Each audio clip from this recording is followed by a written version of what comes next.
Welcome back, all my fantasy friends. This is the Fantasy Expertz podcast. This is our 7th episode of the season. We are in week 11 of the season, the playoff push. Everyone is making that last second push. If you're not already in the playoffs, right now is the time to make your moves. I have 2 segments for you guys today. Start 'em, sit 'em like I do every week. And then I also have it's not necessarily like a buy low, sell high, but it's players to trade for and players you should get rid of on your team. The trade deadline may have passed in your league, or some leagues have it until the next 2 weeks. I don't know, but this is for people that still have the trade available in their league. Make these last minute moves for a playoff push for sure. What we're gonna do, I'm gonna start off with stardom sit-em like we always do. I'm gonna start off with the stardom and then go to sit-em. So as far as my stardom goes, my quarterback that I'm starting this week is Derek Carr, my guy. He's been playing out of his mind. He's been playing. It reminds me of the 2016 Carr. He's playing lights out. Especially clutch fourth quarter drives. He got that. He has an easy matchup this week against the Bengals, which he should be able to exploit. So start my guy Derek Carr for sure. Next up, moving on to the running back position. We're starting Tevin Coleman against the Cardinals. Last time he played the Cardinals, he didn't put up that much points. However, Breida is out this week. They're an offense that likes to run the ball, so they're going to be relying heavily on Tevin Coleman this week. As far as wide receiver goes, the wide receiver that I'm starting this week is DJ Moore. He's coming off of 200-yard games, and the Falcons suck. So make sure you start DJ Moore in all your leagues. Excuse me. The tight end that I'm starting this week is Kyle Rudolph. With Thielen being out the last couple weeks, he's emerged as a red zone threat that he always used to be back when he was younger. He's been eating, so make sure you start Kyle Rudolph in Adam Thielen's absence. A kicker that we want to start this week is Josh Lambo. Colts are giving up an average of 8 points to kickers, and Josh Lambo has been playing pretty good in the last couple games. A defense that we are going to start this week is the Jets against the Redskins. They're coming off a 19-point game last week, and the Redskins offense does not put up over 9 points, or hasn't put up over 9 points in their last 3 games. And also, Dwayne Haskins, rookie quarterback, he could exploit that matchup, Moving on to our sit-em column, we got a 2-for-1. Our quarterback and our running back are from the same team.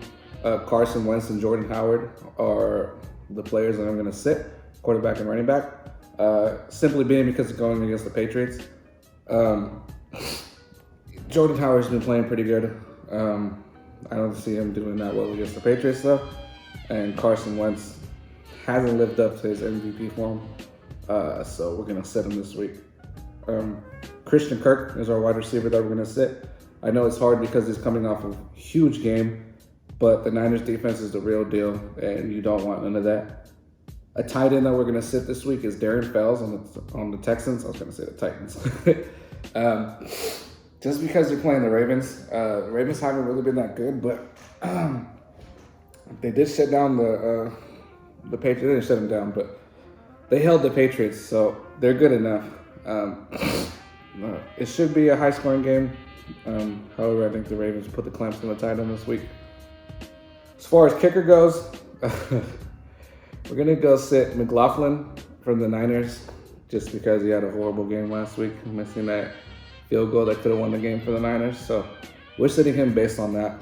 And the defense that we're sitting is the Ravens because they're playing Houston, and I'm expecting it to be a high-scoring game because Houston has a potent offense. All right. So we're moving on to the next segment, and this is, players you want to trade for and players you want to get rid of on your team. The first player that we want to trade for is David Montgomery. The kid had a down week last week, but this kid has been getting fed 20 plus times each game. So, at worst, he's going to be a good flex for your team. So that's a running back that I would trade for immediately. The next running back is Saquon. He's had a couple down games since coming off of the injury. We used to Saquon having those 20-plus point games. He has a bye week this week, so it would be a perfect time to trade for him. Coming off the bye, they have an easy rest of the season, even in the playoffs too. So that would be, if you could get your hands up on him from a frustrated Saquon owner, I'd say do that. A wide receiver you want to trade for is D.D. Westbrook. Nick Foles is coming back this week, and that was one of his favorite targets in the preseason. So make sure we go get D.D. Westbrook because Nick Foles will be feeding him. As far as another running back, we should do Le'Veon Bell. Le'Veon Bell hasn't had a good season thus far, but he has an easy schedule the rest of the way. So we're going to see if Lev can make some magic, some vintage Le'Veon Bell, and we can take advantage of those matchups. A tight end that you want to trade for is Darren Waller. He's coming off of 2 games where he only had 2 catches, so he hasn't been as productive as he was earlier in the season. But Carr loves this guy, so you could probably get him low right now, and he'll be productive for the rest of the season. Moving on to the players that you want to get rid of. First, I'm going to talk about Austin Eckler. A lot of people that drafted Eckler late had a steal earlier in the season. However, the Chargers were determined to keep on feeding him. And now Gordon has emerged. So Austin Eckler is pretty much useless now. They're not really going to use him that much. He scored like 8-9 points each of the last couple of weeks, but he's not going to give you over like 10 points, like 10 points at best. That's if he scores a touchdown, I believe. So very touchdown dependent, and Gordon's getting all the touches. So after this last game, you should probably try to get rid of him. If you have a quarterback like Watson, Mahomes, Russ, Lamar Jackson, and your team is struggling a little bit, like you're on the verge of making the playoffs, or like you need some depth or things like that, trade one of those guys, sacrifice a deep quarterback position, and get another skill player on your team that can help you make that playoff run. Because, it's cool having those guys put up the for sure points, but, if you're thin at other positions, it's not worth having the other position be thin. Another player we want to get rid of is Chris Godwin. Mike Evans has regained his throne in Tampa Bay. I told you guys earlier on in episodes that you guys need to trade for Mike Evans and not to worry about Mike Evans, and the guy has been balling. So